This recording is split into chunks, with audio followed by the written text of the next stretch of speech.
Assalamualaikum warahmatullahi wabarakatuh.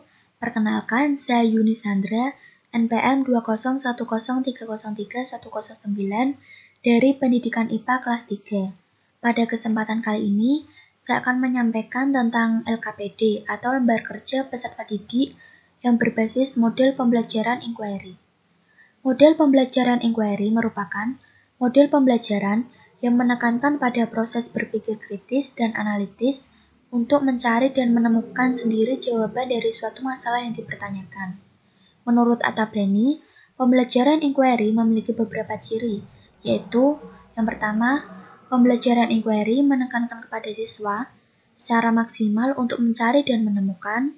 Yang kedua, seluruh aktivitas yang dilakukan siswa diarahkan untuk mencari dan menemukan jawaban sendiri dari sesuatu yang dipertanyakan, sehingga diharapkan untuk dapat menumbuhkan sikap percaya diri. Kemudian yang ketiga, tujuan dari pembelajaran inquiry yaitu mengembangkan kemampuan berpikir secara sistematis, logis, dan kritis atau mengembangkan kemampuan intelektual sebagai bagian dari proses mental. Inquiry sendiri dibagi menjadi 4, yaitu ada confirmation inquiry, structure inquiry, guided inquiry, dan open inquiry. Pada LKPD yang saya buat ini, saya menggunakan yang structure inquiry, di mana permasalahan dan prosedur kegiatan ini disajikan oleh guru. Namun, hasil dan kesimpulan penyelidikan terbangun dari kegiatan yang dilakukan peserta didik.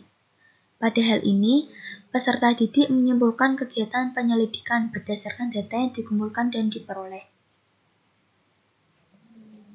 Di sini saya membuat LKPD yaitu tentang bab klasifikasi makhluk hidup. Ini ada rincian-rinciannya, mata pelajaran, materi, kelas atau semester, dan alokasi waktu. Kemudian terdapat KI atau kompetensi inti.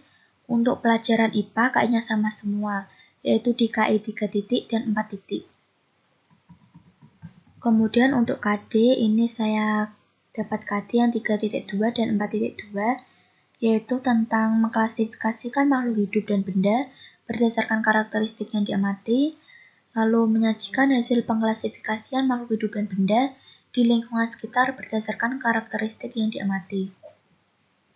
Kemudian ada indikator pembelajaran, saya membuat 4 indikator pembelajaran, yaitu mengidentifikasi ciri-ciri makhluk hidup dan benda berdasarkan pengamatan, membedakan makhluk hidup dan benda berdasarkan ciri-ciri yang telah diamati, mengklasifikasikan beberapa spesies makhluk hidup di lingkungan sekitar ke dalam kunci dikotom dan kunci determinasi, kemudian mengelompokkan makhluk hidup di lingkungan sekitar berdasarkan klasifikasi 5 kingdom.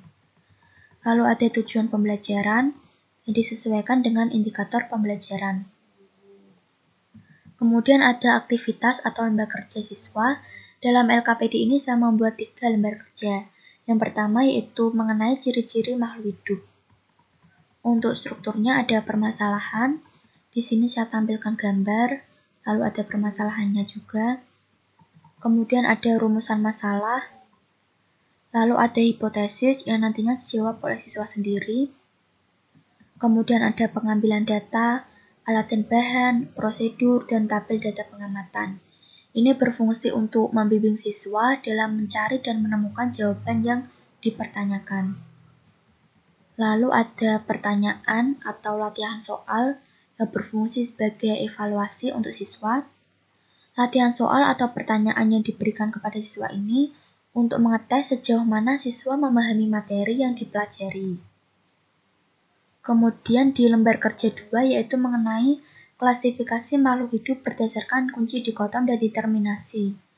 Strukturnya sama seperti yang lembar kerja 1, ada permasalahan, rumusan masalah, hipotesis yang dijawab oleh siswa sendiri, lalu ada pengambilan data, alat dan bahan, dan prosedur.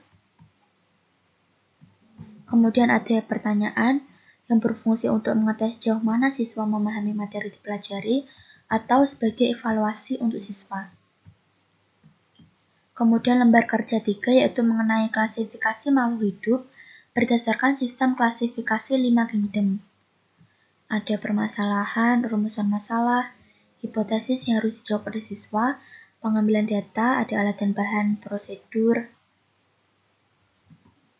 Di sini saya sajikan gambar-gambar untuk pengamatannya.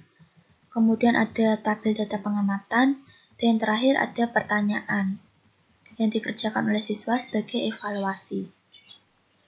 Mungkin itu saja yang dapat saya sampaikan mengenai LKPD yang berbasis inquiry. Kurang lebihnya saya mohon maaf. Wassalamualaikum warahmatullahi wabarakatuh.